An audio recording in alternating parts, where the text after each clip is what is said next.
আসসালামু আলাইকুম রহমতুল্লাহ। প্রিয় জিএসএম ভাইয়েরা, কেমন আছেন সবাই? আশা করি আল্লাহর রহমতে সকলেই সুস্থ আছেন। তো আমার হাতে যে ফোনটি দেখতে পাচ্ছেন, ফোনটির সমস্যা হচ্ছে চার্জিং পোর্ট ভালো আছে, তবুও চার্জ হয় না। চার্জিং পোর্টে 4 ভোল্ট ঠিকই পাই, কিন্তু ব্যাটারি কানেক্টরে আমরা কোনো ভোল্ট পাই না। তো চলুন আমরা মেপে দেখাই মিটারের সাহায্যে আমাদের ব্যাটারি কানেক্টরে আসলে কোনো ভোল্ট আছে কিনা। এই এই ফোনটি একজন টেকনিশিয়ান ভাই চার্জিং পোর্ট চেঞ্জ করে সমস্যাটি ধরতে পারে নাই, তো আমার কাছে দিয়েছে সমাধান করার জন্য। তো আমি অত্যন্ত সহজে সমস্যাটি কিভাবে সমাধান করা যায় সেটা আপনাদের সামনে আলোচনা করব। তো তার জন্য আমরা ফোনটি প্রথমে খুলে নিচ্ছি। তো বন্ধুরা, আমার এই চ্যানেলটি শুরু করেছি নতুন টেকনিশিয়ানদের জন্য। এ ধরনের টেকনিক্যাল সমস্যাগুলো খুব সুন্দরভাবে নতুন টেকনিশিয়ান ভাইয়েরা যেন করতে পারে, সেজন্য আমি সবথেকে সহজে এবং সুন্দরভাবে বোঝানোর চেষ্টা করি। তো আপনারা চাইলে আমার চ্যানেলটি সাবস্ক্রাইব করে রাখতে পারেন, তাহলে প্রতি সপ্তাহে আপনারা নতুন নতুন কিছু শিখতে পারবেন আশা করি। তো বন্ধুরা, আমাদের ফোনটি খোলা হয়ে গেল। দেখুন, এই ফোনটি কাজ করতে গিয়ে ব্যাটারি কানেক্টর অনেকখানি পুড়ে গেছে। তো টেকনিশিয়ান ভাইটি আমার কাছে দিয়েছে। আমরা এখন চার্জিং পোর্টে দেখব আসলে ভোল্ট আসছে কিনা। তো উনি বলেছিল যে এখানে 5 ভোল্ট আসছে, কিন্তু ব্যাটারি কানেক্টরে আমরা কোনো ভোল্ট পাচ্ছি না।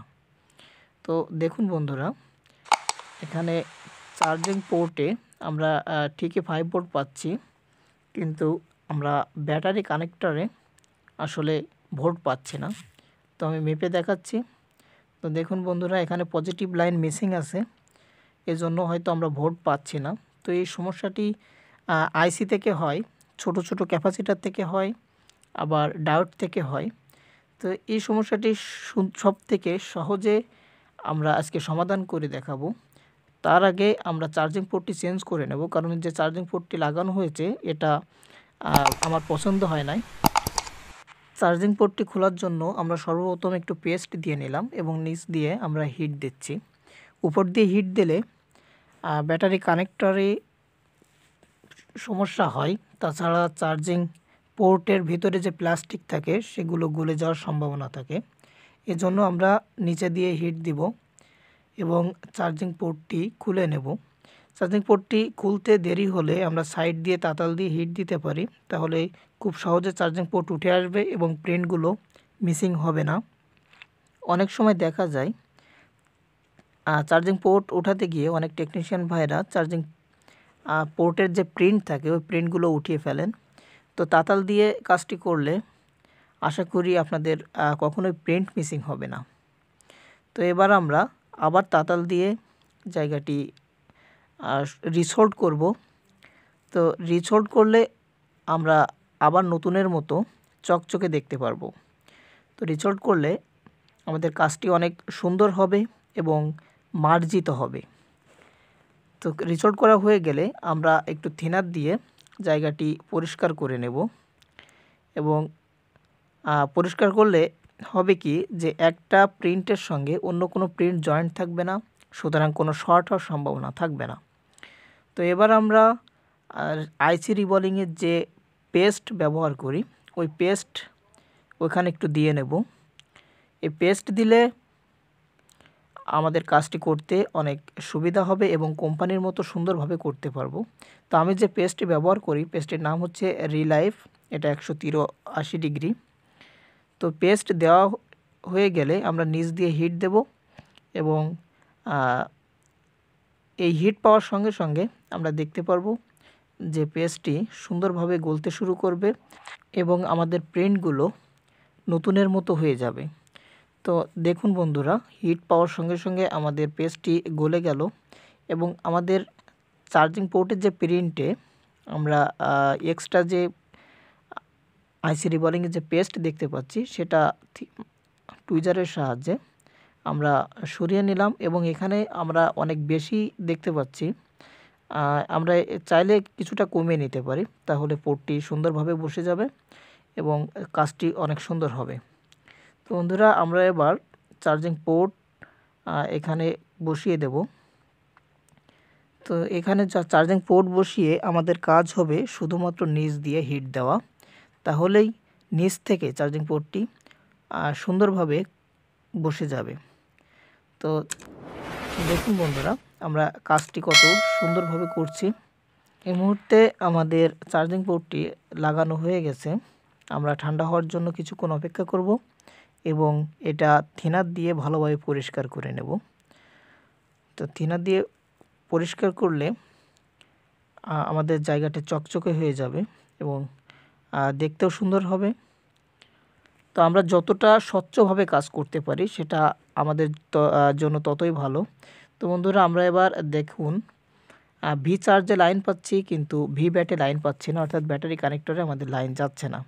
তো ভি চার্জ থেকে যদি ভি ব্যাটে লাইন আমরা নিতে চাই তাহলে আমাদের চার্জিং আইসি, এটা হচ্ছে চার্জিং আইসি। তো আমরা চাইলে এখান থেকে কাজ করে কাজটি করতে পারতাম, তবে নতুনদের জন্য যেহেতু বলেছি অনেক সহজভাবে কাজটি করে দেব, তার জন্য আমি ডায়োড ব্যবহার করব এখানে। তো ভি চার্জ থেকে ভি ব্যাটারি বা ভি ব্যাট যে কানেক্টরটি লেখা আছে, আমরা ওখানে কানেকশন করে দিলে, একটা ডায়োডের মাধ্যমে যদি কানেকশন করে দিই তাহলে আমাদের কাজটি হয়ে যাবে ইনশাল্লাহ। তো তার জন্য আমরা চিকন ওয়্যার নিয়ে আমরা প্রথমে ভি চার্জ লাইনে জুড়ে নিচ্ছি এবং ওয়্যারের অন্য মাথায় আমরা ডায়োড জুড়ে নেব। তো বন্ধুরা, আপনারা জেনার ডায়োড ব্যবহার করবেন। এগুলো হচ্ছে জেনার ডায়োড। তো এটা 4 ভোল্টের, আপনারা চাইলে অল্প টাকায় এটা কিনতে পারবেন। তো এর ডায়োডের দুইটা টার্মিনাল থাকে, অর্থাৎ একটা পজিটিভ একটা নেগেটিভ।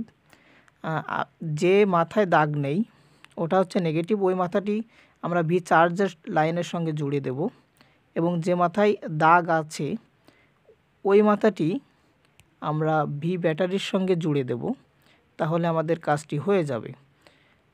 তো এবার আমরা ভি ব্যাটারি লাইনে একটা তার জুড়ে তারটির অন্য মাথা ডায়োডের সঙ্গে জুড়ে দেব, তাহলে আমাদের কাজটি আশা করি হয়ে যাবে।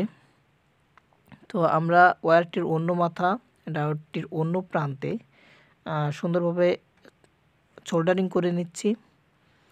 তো সোল্ডারিং করা হয়ে গেলে আমরা ভি ব্যাটারি লাইন মেপে দেখব যে ভি ব্যাটারিতে আসলে আমরা 4 ভোল্ট পাচ্ছি কিনা। তো বন্ধুরা, এবার দেখুন আমরা চার্জিং পিনটি কানেক্ট করেছি এবং ভি চার্জে 4 ভোল্ট পেয়েছি এবং ভি ব্যাটারিতেও 4 ভোল্ট পেয়েছি।